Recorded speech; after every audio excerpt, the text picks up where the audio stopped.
Another addition to the how-to series. This time I'm working on the heavyweight for distance. So this is pretty standard progression for my day of practice.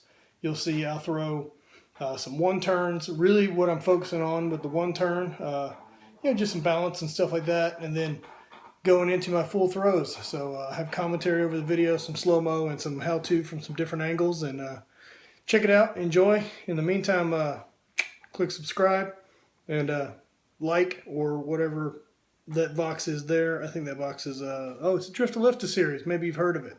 Check it out. And till then, throw far and keep training. Thanks. So heavyweight for distance, I always start with some one turns. And these are just basically to feel that drive to the trig.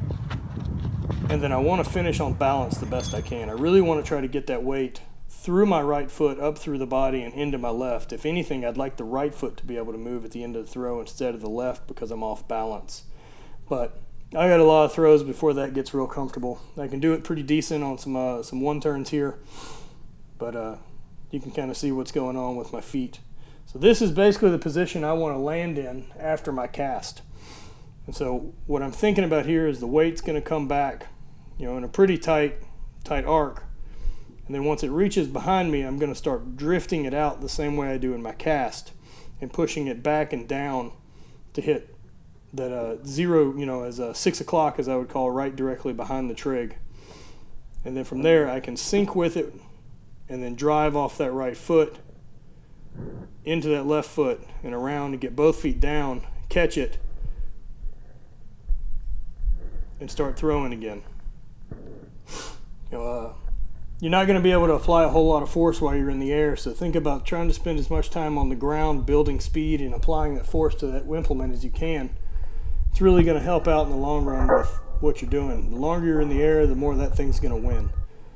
The 56 is always the son of a bitch, and here's another view of the one turn for the drill that I do.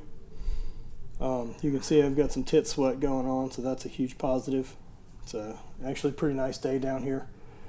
So I was happy to get out and do some throwing this morning and get to moving. It's kind of the last day of deload, and then I'll be back into a strength cycle this week, so I imagine things are going to get pretty stiff. But it's time to start getting a couple reps in and get used to moving again. It's going to be a long year, and I suggest try to get in, 1 day a week or so now, anytime the weather's nice. So you can see it reaches back, and then I start cranking it outward.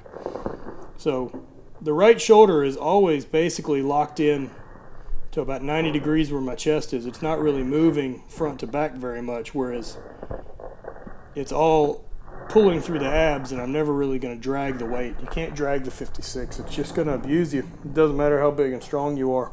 You got to be working with it and stay smooth on the throw and try to finish on balance. I think I have one more one turn, and then I'll go into some full throws and kind of show you how that goes. It was a rough day, so here's the one turn kind of at full speed. You see what I'm doing, sinking, staying on balance, and then basically just releasing up and smooth, not really trying to crank on anything too hard. During practice, don't try to throw as far as you can, just stay smooth, and that way the throw's ready to go. So that's my first full throw of the day. It's pretty ugly.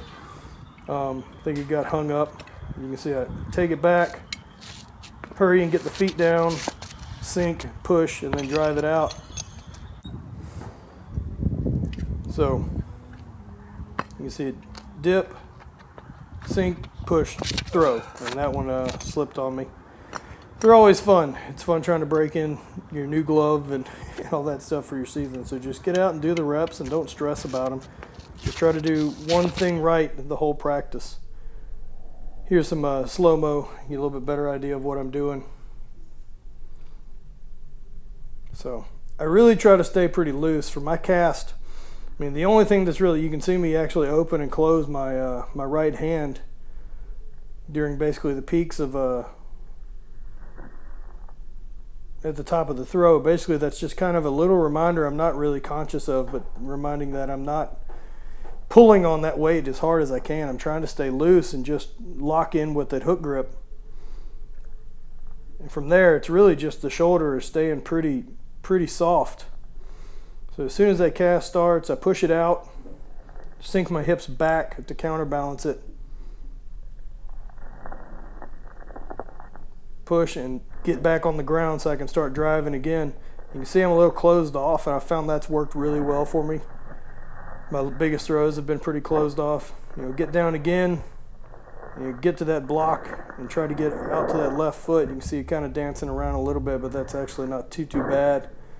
Had some decent throws today, nothing crazy, but pretty happy with how training went for things. I really try to remind people to stay around 80 to 90% effort in training and get smooth, and that way you can build the reps and confidence in your throw.